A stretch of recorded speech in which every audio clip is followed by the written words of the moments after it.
επισημάνω κάποια άλλα πράγματα, αλλά που σχετίζονται με αυτά. Οι Έλληνες πρέπει να κατανοήσουν ότι η Ελλάδα και ο ελληνισμός και όλη η διανοητική της παραγωγή ήταν ο μεγάλος πονοκέφαλος του εκάστοτε υπερσυστήματος. Αυτό σημαίνει από την εποχή του Βυζαντίου και αμέσως μετά τον χριστιανισμό, από την υπερδύναμη που αντιπροσώπευε αυτός. Δεν είναι τυχαίο το ότι απειγορεύθηκε η ονομασία Ελλάς και Έλλην. Ήταν αδίκημα μεγάλο. Δηλαδή πέθαινες. Εκτιμώ ότι η Ελλάδα σήμερα βρίσκεται, είναι πεποίθησή μου αυτή, μπροστά σε μια επιχείρηση τελικής λύσεως. Το επιχειρήσαν πάρα πολλές φορές, δεν γινόταν. Φαίνεται ότι η φράση του Χαριλάου Τρικούπη «Η Ελλάς πέπρωτε να ζήσει και θα ζήσει», καταφέρνουν οι Έλληνες να το κάνουν πραγματικότητα αυτό.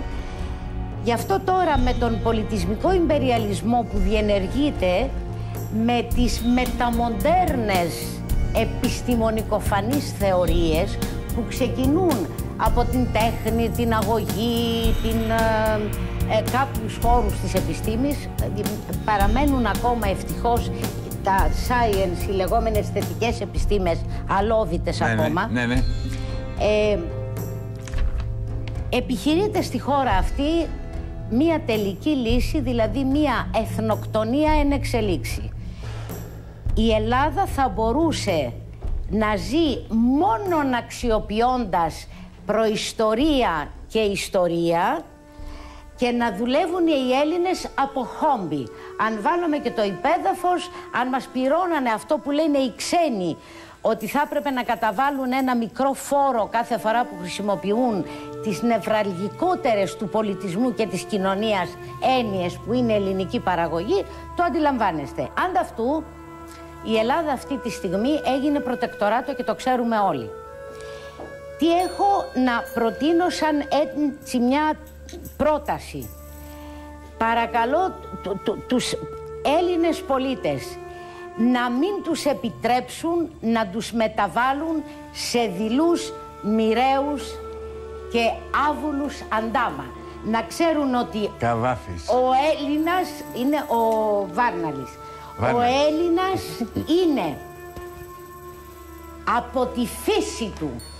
Από τη φύση του. Η φύση δημιουργεί τους ανθρώπους. Δεν υπάρχουν περιούσιοι λαοί. Υπάρχουν περιούσιοι τόποι.